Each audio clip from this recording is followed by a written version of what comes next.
They did enjoy a 6-game win streak prior to those 2 losses versus Seacoast, but now fairly far removed from that given those 2 losses and the Thanksgiving break. Hope everybody at home had a nice holiday with their friends and family as Wyman cuts in, goes all the way across the lead. It's picked up by San Roden, who fans on the shot, and he scores on the 2nd try.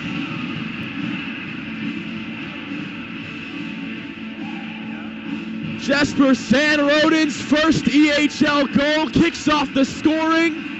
It's 1-0 Railers just over a minute in. The 6'3" native of Sweden played with the Railers P team last year after coming from Seacoast.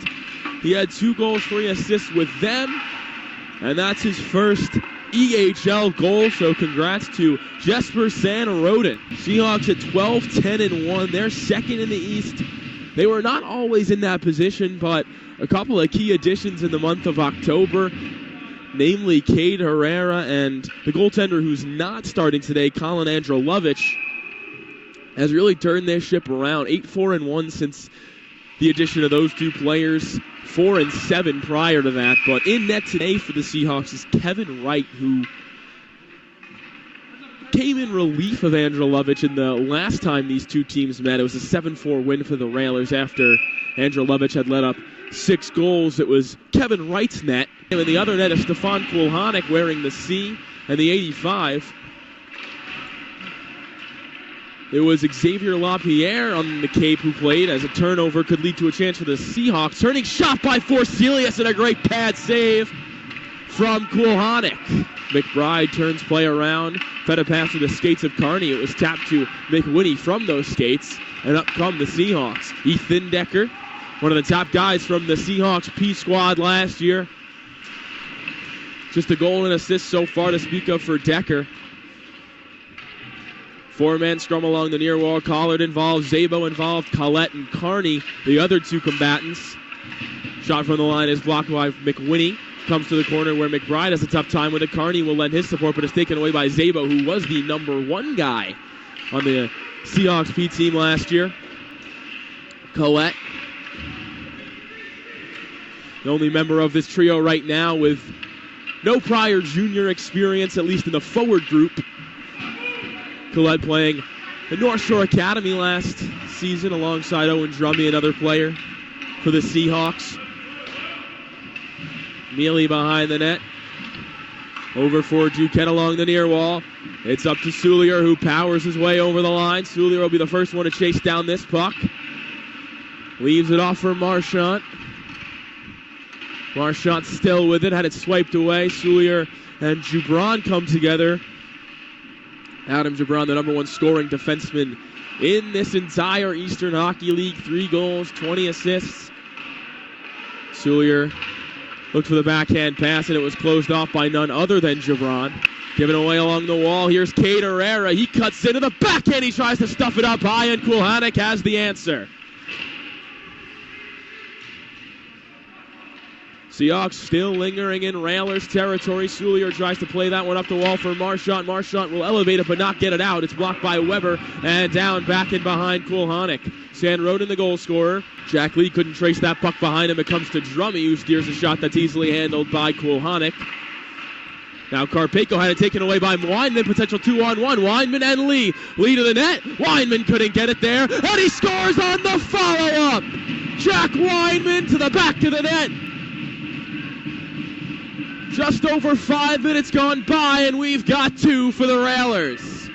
McManus creeps in, pulls a shot wide. This one will find its way out of the zone, killing some time for the Railers. 30 seconds eaten away in the Seahawks power play. Seahawks power play, that's second in the league at 26.1%. The Seahawks are one of the better special teams squads in the league, second in both power play and penalty kill, while drawing the 3rd most penalties and taking the 3rd most penalties. So pretty interesting stat line there. Then we'll skate it out. Lee able to track that puck behind him to prevent an icing. Good work by him.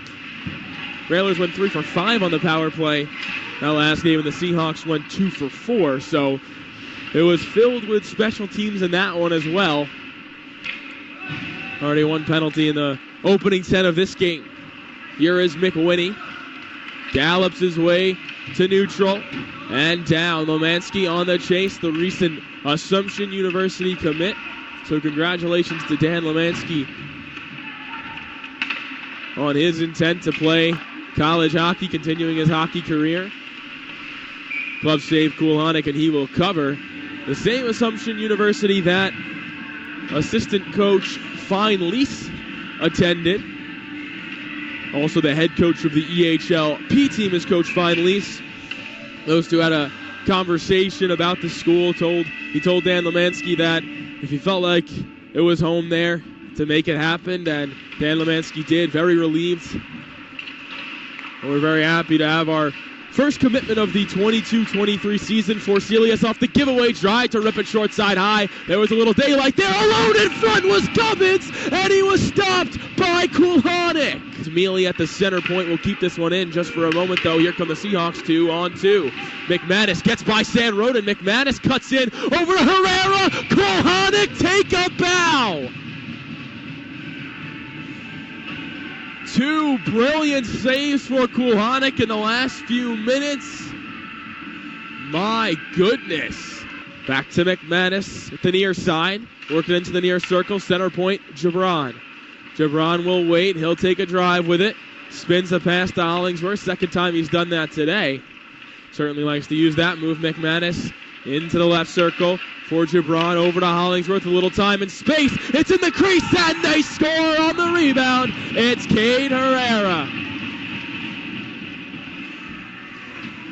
Goal number 13 for Cade Herrera in his 13th game of the season. He kicked off his tenure with the Seahawks with a 4-goal outing. Duquette's shot is blocked by Gubbins. 55 blocking 55.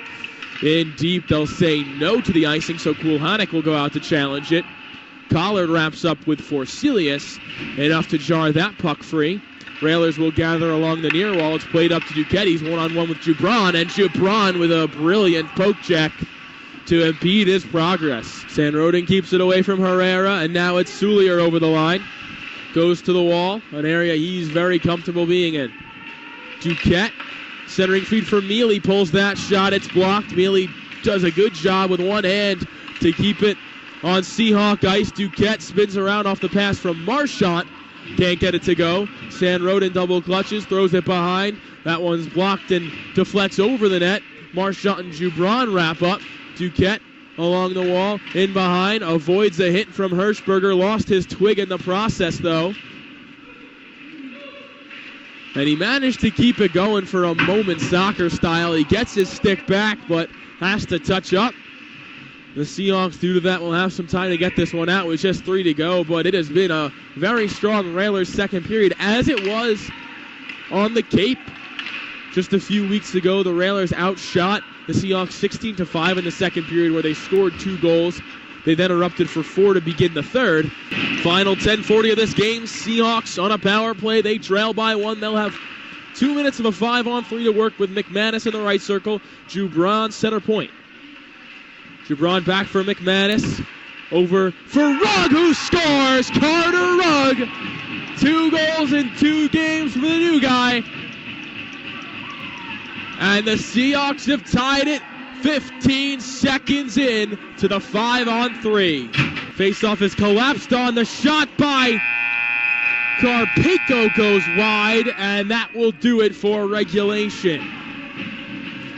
Overtime hockey here at the Worcester Ice Center. The Railers have only been to overtime once this season, and it ended awfully quickly when Corbin Mealy scored against the East Coast Wizards on a pass from Connor McAleer. The Seahawks a little more familiar with the extra regulation situations. They're 2-1. Starting threes are out there. McManus, Hirschberger, and Gibran. Boyer, Weinman, and Jack Lee. Meanders his way over the line, leaves it off for Hirschberger. Lee watches him. Hirschberger to the middle, trying to get by Lee. Lee stuck with him beautifully, took him down to the ice, restored possession for the Railers. Fantastic work by Jack Lee. Weinman leaves it off for Lee. Lee in behind the defense, curls around, Wright makes the save, and Lee scores the overtime winner! On his own rebound, he pulls it free. Jack Lee delivers the Railers the win in overtime. On a game with more meaning than usual for the Railers, there is a time for heroics, and it is Jack Lee in overtime. Cannot ignore how Stefan Kulhanek played in this game. The amount of high danger chances he had to turn away was remarkable, and they would have not been able to do this game without him.